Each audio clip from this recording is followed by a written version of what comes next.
Hello दोस्तों, नमस्ते, प्रणाम। मैं हूँ मालती। हमारे यूट्यूब चैनल पर आप सभी लोग को स्वागत है। आप लोग कैसे हैं? उम्मीद करती हूँ अच्छे होंगे। मैं आप लोग को एक प्यारा सा विवाह गीत सुना रही हूँ। आप लोग को जैसा भी लगे कमेंट बॉक्स में ज़रूर बताइएगा और हमारे चैनल को सब्सक्राइब ज़रूर करिएगा।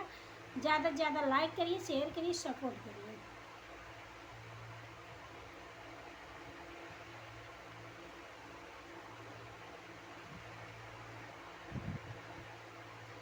मड़ाये में बैठी है बेटी के पापा, अरे बेटी के पापा, अरे गाठी जोड़ी मैया के साथ रे लालनवा, अरे गाठी जोड़ी मैया के साथ रे लालनवा।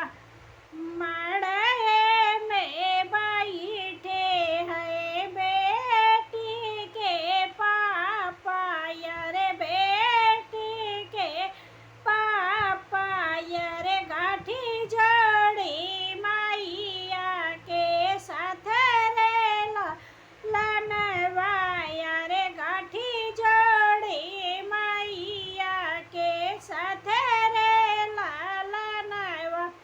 मड़ाये से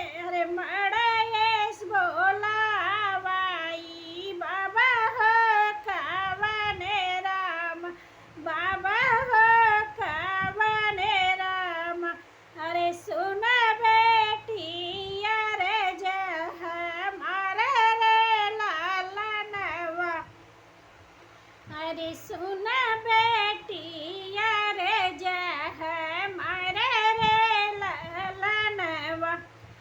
बैठनी मोरी बेटी बीच मड़उआ, अरे बीच मड़उआ, अरे तोहरा करबे कन्यादान रे लालनवा, अरे तोहरा करबे कन्यादान रे लालनवा।